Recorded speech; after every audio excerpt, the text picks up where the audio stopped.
Hi everyone, my name is Fanaz Race, and I am one of the speakers for the session today that we have. Hopefully you can see the slides up on the screen.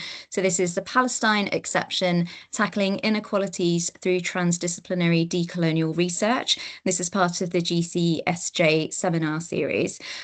Just before we make a start, just if you could please note the code of conduct that is being shared in the Q&A section. We have a Q&A there for you to be able to drop your questions in, and then at the end of the presentation we will be looking to take some of those questions. So I think we'll now get started. Okay, so this OSC aims to transform decolonisation agendas as we centre the example of Israel-Palestine. It probes the forces that drive the Palestine Exception, including settler-colonial legacies of its Western supporters, so the US, the UK, the EU. This exception is manifest in university procedures and political pressures, including suppression or intimidation of pro-Palestine views. The long-term change we seek is to challenge university decolonisation strategies to do more than improve representation in the curricula. They should also address the material consequences of settler colonialism in both global and UK contexts. We seek to transform decolonisation agendas towards identifying and questioning neo-colonial mindsets that pervade our institutions and policies, impacting how we conceptualise progress, knowledge, development, and international law, as well as global distinctions between what is central and peripheral, the broader political economy, our shared environment, and our limited natural resources. De-exceptionalising Palestine is key to this transformation. It reverses the gaze on settler colonial projects from the West with their colonial legacies to the colonized. This exposes the persistence of settler colonial structures and their global entanglements, generating ethical grounds for pressuring institutions and governments to address and prevent the ongoing genocide of the Palestinian people, as well as stop their long-time colonization. Our goal is to de-exceptionalize Israel-Palestine through education, partnerships with other university Palestine solidarity groups, and national campaigns to build a transdisciplinary decolonisation research network, and finally, to develop a longer-term research programme operationalising a decolonial university agenda. Within universities, we must explore how policies, procedures, and common practices are implemented differently within different contexts, and what this means for educational curricula, research councils' agendas, and decolonising the university initiatives. In this connection, we've been exploring the following questions. Why is Israel-Palestine the exception in how Western democracies in particular view international law regarding the actions of settler colonial states? What problematic issues are surfaced by highlighting Israel's settler colonial apartheid role and the decolonial forces seeking to disrupt that role? What more happens when Palestine is de-exceptionalized? The outputs that we envision for this work include a website to house appropriate educational resources, as well as blog posts created in collaboration with related initiatives, a qualitative study exploring the existing decolonisation agenda, the experience of colonial legacies, and the barriers to challenging these practices within a higher education context. A report will then inform universities' practices to reframe decolonisation agendas so that they address inequalities. A series of webinars based on the report's conclusions, including any recommendations, which will be disseminated across the OU and externally to other universities. An Open Learn Create mini course, including curated access to the webinars currently being created by the OU Palestine Solidarity Group with foundational literature to contextualise them. Knowledge exchange activities, including workshops on how colonial legacies are embedded in HE institutions and how to change their practices to promote decolonisation. And finally, developing a funding proposal for a transdisciplinary programme of decolonial research based on re-unworlding, a concept that has its origin in anti-colonial knowledge, including marginalised people, alternative epistemologies, and critical perspectives. Thank you. So I will now pass over to my colleague, Julia Molinari, who is going to share her slides. Thank you, Farnaz.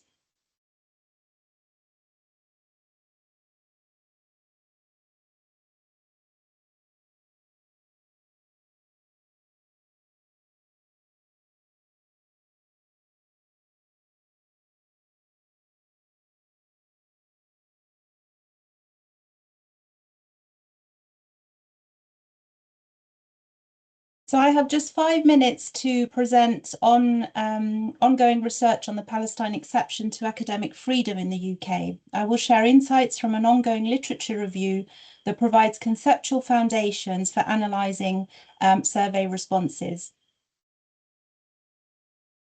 I will focus on what the Palestine exception is and why it matters, the Palestine exception in the US and UK, repercussions of the Palestine exception, why structural change is needed, and a selected bibliography for further evidence. In politics, a state of exception refers to the suspension of the rule of law to deal with exceptional circumstances, such as alleged security threats. It also refers to a state of hyper-regulation, which is needed to keep the exception alive. Israel's permanent state of exception sustains its surveillance industrial military complex and its ongoing illegal occupation of Palestinian land and people. Exemption in the name of security gradually becomes the norm and can be used to justify censorship and genocide. When the exception is in the context of the Palestine exception, it refers to a suspension of academic freedom, a suspension which stymies the democratic right to explain the brutalization of Palestine at the behest of Israel and its allies. The Palestine exception to academic freedom has been compounded by non-binding working and political draft definitions of anti-Semitism, which threaten academic freedom, a human right protected by the Universal Declaration of Human Rights. It's worth noting that the right to academic freedom does not include the right to not be offended. Draft working definitions of anti-Semitism have been weaponized by universities to gag criticism of Israel's policies well before October 7. Specifically, the International Holocaust Remembrance Association working definition of anti-Semitism, adopted by 75% of UK universities, conflates criticism of Israel with anti-Semitism in 7 of its 11 examples. It's also worded so vaguely that it invites controversy in ways that other definitions do not. The Palestine exception to academic freedom is a very serious concern because it's fueling a climate of censorship and double standards around ongoing Western complicity in anti-Palestinian racism. For example, the British Sociological Association issued an official statement in support of Ukraine, but not in support of Palestine. The experiences of censored US academics act as a weather vane for what to expect in the UK. And whilst the UK does not yet have ratified gagging orders to censor research, the Palestine exception is insidious, as the weaponization of equality, diversity, and inclusion policies against Palestinian advocacy shows. In 2014, Salaita, an American scholar of ethnic and race studies, was offered a tenured academic position at Illinois University, which was withdrawn because of his criticism of Israel. He argued that having a free speech platform is an individualistic, lucrative career move for far-right pundits that is not motivated by a desire for decent political debate in the interests of the public good. He's also said that Zionist ideology shuts down the academic freedom to denounce US colonialism. Gagging orders are testimony to the trend of shutting down debate around issues of social justice, such as critical race theory and equality, diversity and inclusion policies. In the UK, Schweik and Gould have documented how the Palestine exception manifested at their universities, Exeter and Bristol, and show the difference that having a permanent job makes to upholding academic freedom. Gagging academic freedom has several repercussions. These include the fact that pro-Palestinian activism and scholarship have faced overt repression and disproportionate bureaucratic barriers, probably because of the IHRA working definition. It's well documented that students and faculty have been disproportionately punished under the guise of maintaining order. Moreover, an investigation by Liberty Investigate revealed that universities have shared intelligence with police on pro-Palestinian student organisers. To de-exceptionalize Palestine, Rafif Ziada calls for action beyond decolonizing curricula and diversity training. She claims that the struggle against colonialism is not a disagreement between equal parties, it's structural violence sanctioned by power asymmetry. Being neutral and balanced simply placates the oppressor. Instead, we should be rejecting performative neutrality and balance to combat anti-Palestinian racism, boycotting organizations complicit in Israeli occupation, pushing back against administrative censorship, and establishing solidarity networks by using our privilege to advance global democracy and justice. And finally, the Palestine Exception is extensively documented throughout these resources. Thank you very much.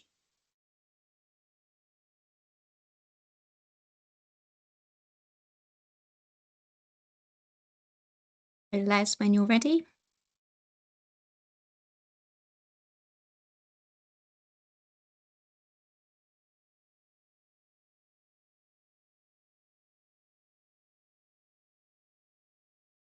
Right. All right, my part will look back at the OU statement on Gaza in October 2023, subtitle, Exceptionalizing the Israeli settler-colonial regime as a victim. The OU administration has rarely commented on international issues. An exception was Russia's 2022 invasion of the Ukraine, when the OU administration issued a statement giving strong support for Ukraine, rightly so, as a country being colonized and attacked by Russia. And it has issued several more statements supplementing the original one on Ukraine. As regards Israel-Palestine, however, the OU said nothing for decades of Israeli colonization, everyday violent attacks, and massacres in Gaza, in particular 2008, 2014. There were thousands of Palestinians dead, but nothing said by the OU administration. After Hamas's 7th of October cross-border attack, Israel intensified its previous attacks on Gaza. Finally, then, the OU broke its long-time silence on Israel-Palestine. So let's ask why then, and not earlier, and exactly how. And the answers are related, because according to the critical discourse analysis I will present here, the OU statement framed the illegal settler-colonial apartheid regime as an innocent victim of terrorism. Now, let's look in more detail. The OU made two statements, the first on 13th of October and the second on 16th of October, then entitled The Israel-Hamas War. The statements were mainly about the welfare of Palestinian and Israeli staff or students, quote, who may be directly affected by the Gaza violence, and perhaps rightly so as the reason for the statement. But did the statement fulfill that welfare role equally for everyone affected? I think not. Let's apply academic methods of critical discourse analysis. The first part was about the violence per se. The OU Communications Unit, henceforth OU Comms, received email messages criticizing the first part as one-sided. And in the quotes I give, the original version in italics later added extra text, what I put in boldface. First sentence, the appalling attacks perpetrated by Hamas terrorists on Saturday, 7th of October, and the subsequent military response from Israel have shocked us all. Well, that phrase in boldface was not in the original statement. which thereby implied that the Palestinian deaths happened mysteriously. There was no perpetrator named in that statement. Next bit. We are also deeply concerned for the welfare of the civilian Palestinian population and those hostages currently trapped in Gaza. Our thoughts are with all those who are suffering. Well, previously, Israel had been detaining thousands of Palestinians under the military rule of administrative detention, without even the pretense of a criminal charge. But they didn't count as those who were suffering. They were absent from the statement, a contrast with the Israeli hostages. Next bit, we want to stress that there is no place for anti-Semitism, Islamophobia, or the promotion of hatred towards those of any religious faith at the Open University. Within the original version, anti-Semitism was mentioned 3 times. Islamophobia was absent. That phrase was added only after complaints received by OU comms. Now let's look at the term Hamas terrorists in the first sentence. Well, there's an instructive comparison with the BBC's language. The BBC has been under intense political pressure to accommodate the propaganda of the British government, well, for decades, and it has, to a large extent, succumbed.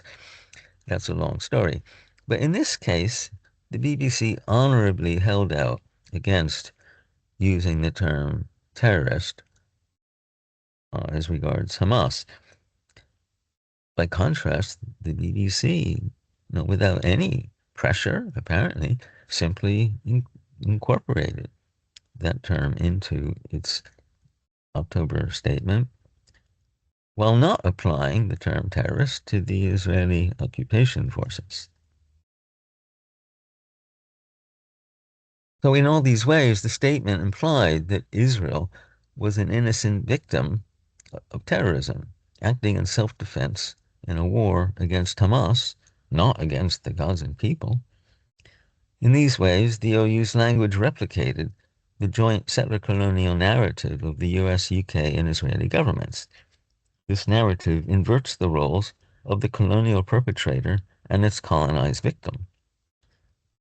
The OU statement was circulated by the graduate school to PhD students and supervisors. Some PhD students felt disappointment, offense, even outrage, as well as anxiety about speaking out with their own views. When some sent complaints to OU comms, its response said that the statement is, quote, balanced in recognizing both the suffering of the Israeli people targeted by the Hamas attacks and the Palestinian people in Gaza. Well, did it address everyone's welfare equally? No, as I've shown. And it intensified people's sense of anxiety if they identified with Palestine rather than Israel. So, conclusion here, the OU's partisan statement normalized Israel as a combatant in a symmetrical war, even as an innocent victim of terrorism carrying out self-defense. Perhaps this explains why and how the OU finally made a statement after several decades of silence on the issue.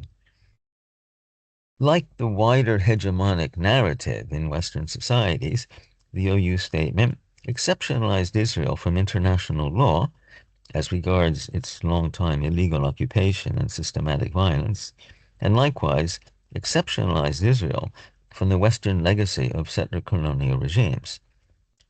Was the OU statement balanced? This phrase claims a neutrality that disguises or tries to disguise and perpetuates complicity with a racist colonial regime.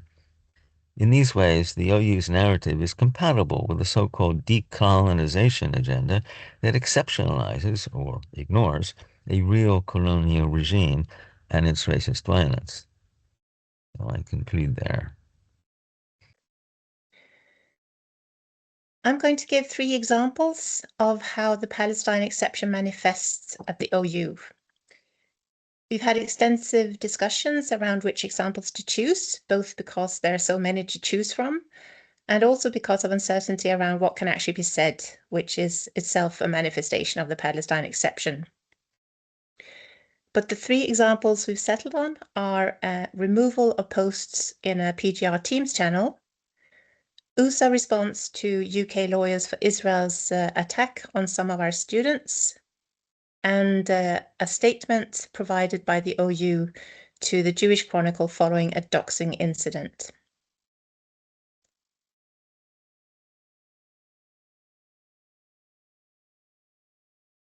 We want to start out by saying that we are not criticizing individuals here, and that's very important. Each and every one of us has some serious self-reflection and political self-education to engage in because of how entrenched this problem is within our institution and also the wider sector. So what we are pointing to are some wider structural, systemic, and institutional injustices that stem from entrenched colonialist legacies. In most cases, when we've alerted the administration to these issues, they've acted and shown a commitment to learning, just as we ourselves have learned a great deal about how the Palestine exception works within UK academia. As for the first example, I'm going to show some posts from a PGR Teams channel before they were requested to be removed.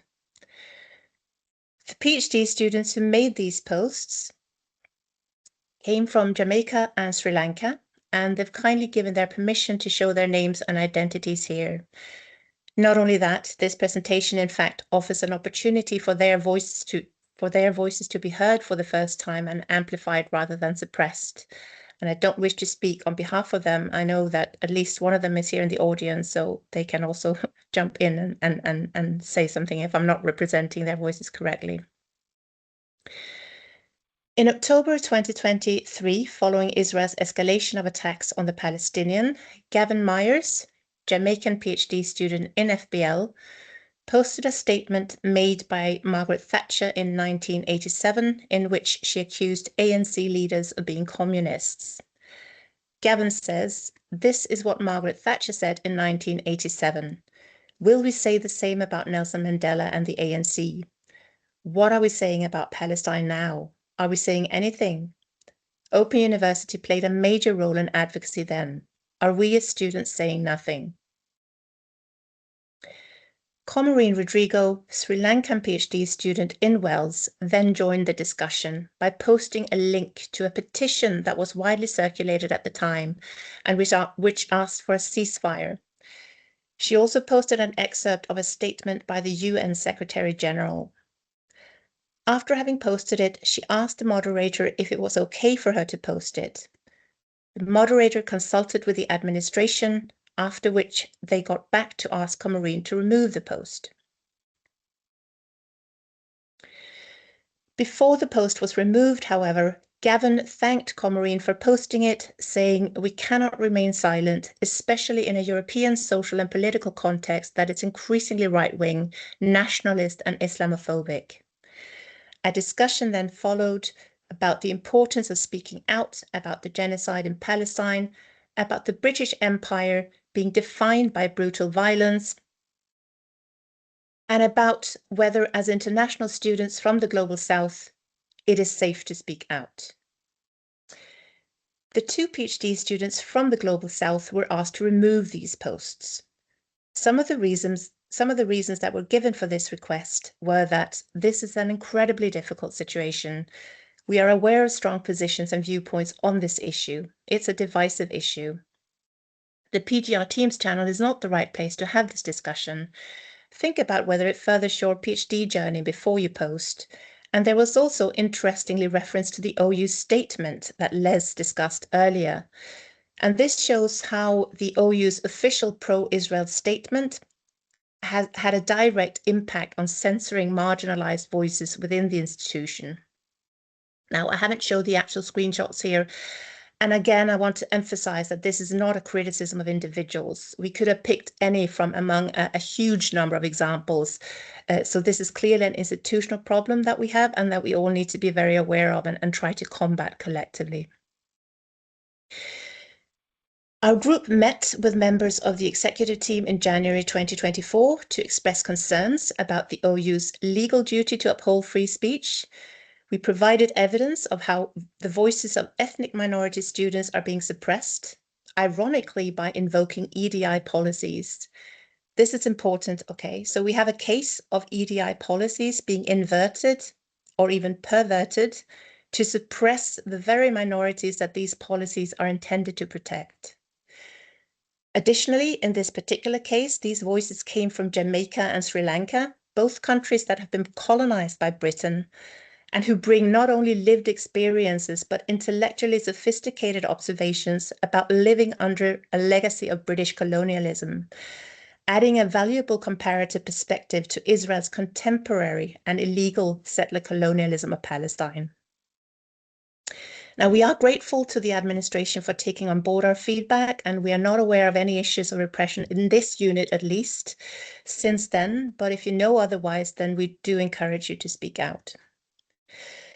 The second example I'm going to show is USA's response to a letter written to them, to USA by UK Lawyers for Israel.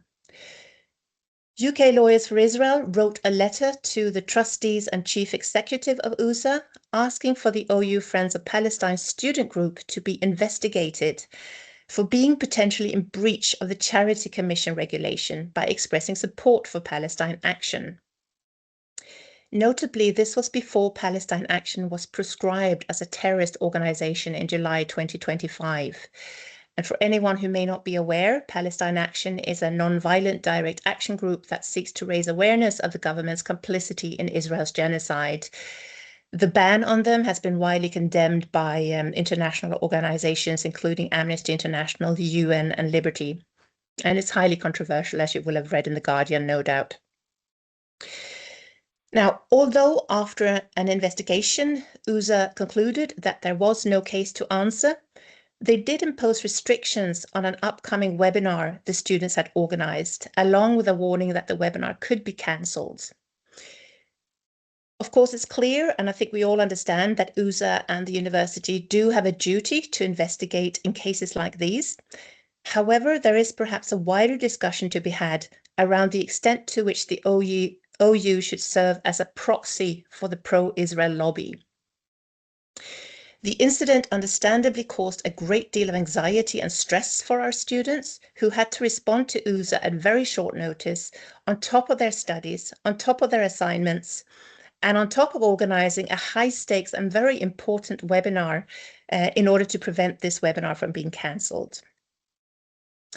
It should be mentioned that, ironically, UK Lawyers for Israel are now themselves under investigation for breaching the charity regulation.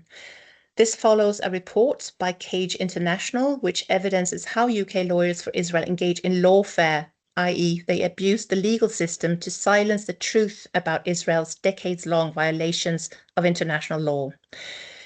There is political education work here for the institution to do about how the pro-Israel lobby engages in lawfare to undermine freedom of speech and academic freedom within universities, much like they do under the Trump administration in the US. And this brings me to the third and final example of the Palestine Exception, which is a statement the OU provided to a doxing incident involving the Jewish Chronicle. This will need a bit of contextualization, so please bear with me. Now, because of the distress experienced by our students following UK Lawyers for Israel's attack on them, we wanted to offer them a bit more additional support. So we therefore helped them to advertise their webinar called Global Solidarity, a New Year of Resistance, which featured speakers from the now proscribed group Palestine Action and Heya Adam, a student who has since been expelled from SOAS following her activism for Palestine. So to support our students, we posted this announcement of their webinar in the all staff forum Viva Engage, encouraging colleagues to come along and support our students. This sparked a discussion on Israel-Palestine, and I'm only showing the names and forum contributions here of those from whom I have permission in order to comply with a sharpened policy on screenshots. Now, this discussion was then leaked by a colleague to the Jewish Chronicle, along with mine and Tracy's personal data, in breach of UK data protection laws and OU policies. A few days later, I find myself being headline news in the Jewish Chronicle.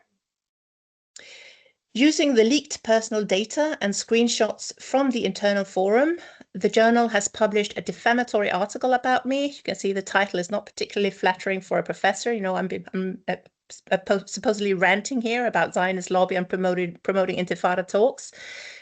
The journal article made insinuations about me being anti-Semitic and a terrorism supporter. You can Google it yourself at some point if you're interested in reading this. Obviously, claims that are completely false. For a staunchly pro-Israel outlet like the Jewish Chronicle that has a history of breaching the independent press standards organizations or Ipsos code of practice, this doxing is perhaps not surprising, right? It's what we can expect.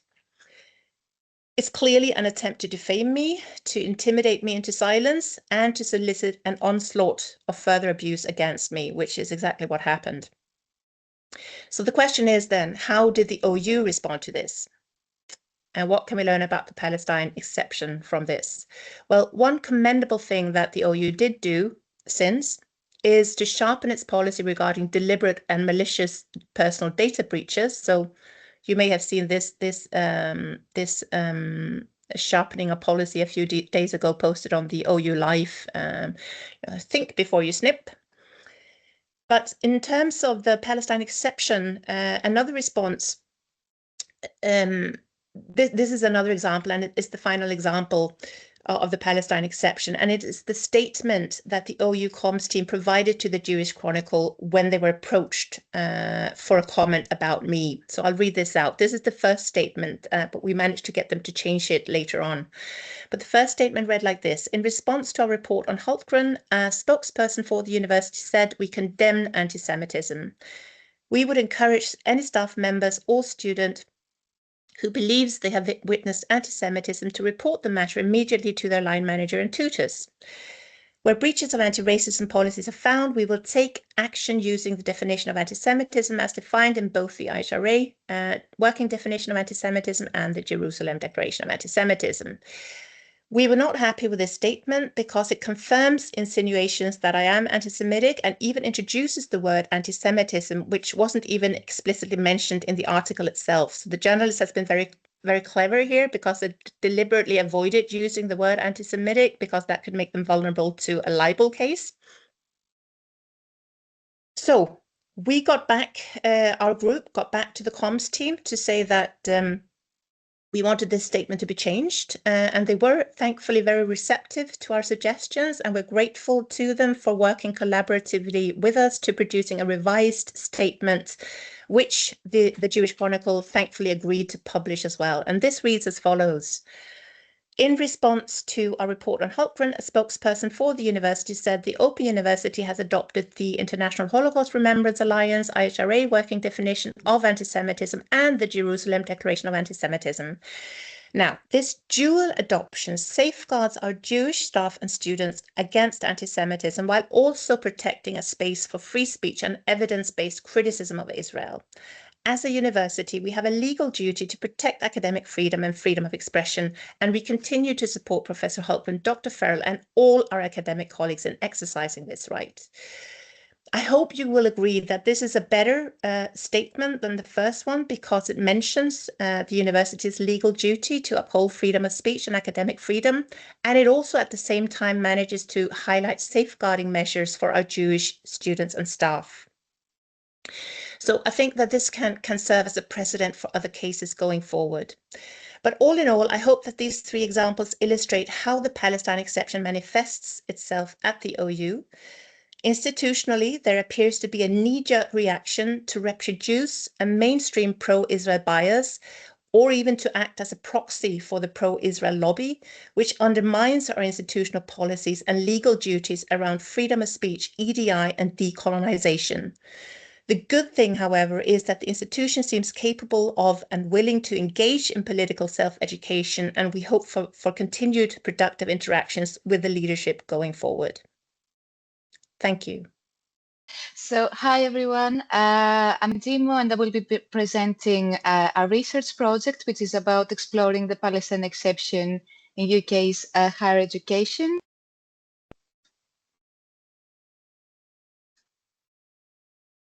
And yeah, just to start, this is a highly interdisciplinary study with colleagues from FAS, STEM, FBL, and WELS working on the project. And as Farnaz already mentioned, our study aims to explore and deepen our understanding of the Palestine exception by particularly investigating how Palestine becomes an exception in academic discourse and practices within the UK's higher education. It also aims to examine the barriers faced by students and staff who critically engage with Palestine. As Farnaz mentioned, it aims to contribute to efforts to decolonize higher education, so it aligns itself with the incentives to decolonize higher education that has been embraced by the OU and various universities in the UK as a whole, and aims to address and disrupt not only the reproduction of colonial thinking in our curriculum designs, but importantly, the colonial foundations underpinning higher education itself. So as Farnaz mentioned, our study aims to de-exceptionalize Palestine by situating it within the dominant global context of racial colonial capitalism and the harms that it has been producing across the globe for over 500 years. Harms that have been masked under the benevolent discourses of modernity around progress, development, human rights, democracy, and security. So our hypothesis is that there is nothing really exceptional about Palestine in this regard, meaning the genocidal actions that the settler-colonial state of Israel is committing against the Palestinians. What is exceptional are the barriers faced by students and staff when raising critique against these actions.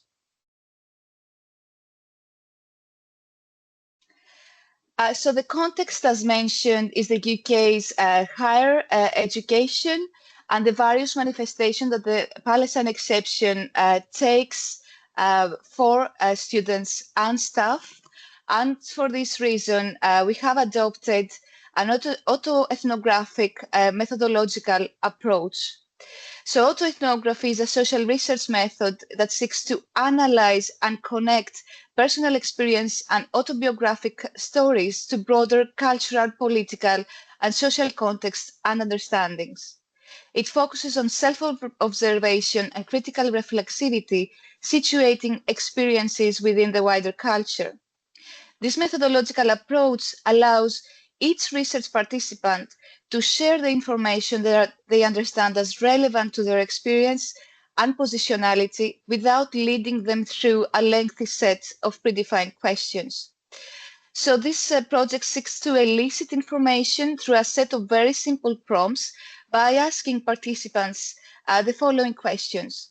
How have you experienced the Palestine exception where you work? If you haven't experienced it, why not? If you have experienced the Palestine exception, what was your experience? How and where did you experience it? If you have experienced the Palestine exception, how, if at all, have you or your colleagues tried to overcome it, and what has been the outcome? Participants then develop a written statement for each of these prompts, which aims to produce a personalized self-reflection on experiences of the Palestine exception, as well as its ramifications for the participant, be it personal or professional. Participants are also invited to write about their own feelings, emotions, and perceptions stemming from those experiences. Oh, sorry.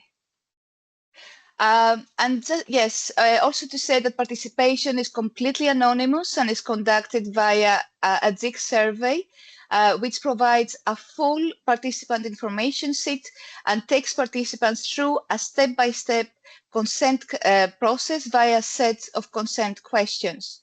It also provides participants with the required information regarding the use and safeguards of the research data, namely that the data will be managed in accordance to the UK GDPR, UK Data Protection Act of 2018, and OU data policies, and therefore will be treated with the strictest confidentiality. Participants are also informed that the study has been approved by the OU's Research Ethics Committee, and if consent is affirmative, then they move on to the set of prompts that I showed you earlier. Now, being attentive to the participants' welfare and safeguarding concerns, at the end of the survey, participants are taken through a short reflection guide to help them determine and reflect on whether anything from their submission statements fall under bullying and harassment regulations, or whether a crime has been committed and should be reported to the authorities. Also, we have produced a quite innovative post-submission consent form that gives participants control over any future quotes that the researchers may use, ensuring that they are not identifiable in any way from the use of their data. It also gives them control over how much debriefing they would like from the researchers on the project. In terms of analysis, the statements will be analyzed by using a narrative analysis, which includes analyzing the statements for the following: to identify major themes, keywords, and value indicators, to develop major and minor categories, examine critical incidents, tensions, and contradictions, and analyze both what is present and what is absent in participants' narratives, and try to explain and make sense of all of these. So if you have experienced an example of the Palestine exception, please consider participating. Our data collection ends on the 31st of October, and I'm providing the QR code for the survey here. So thank you.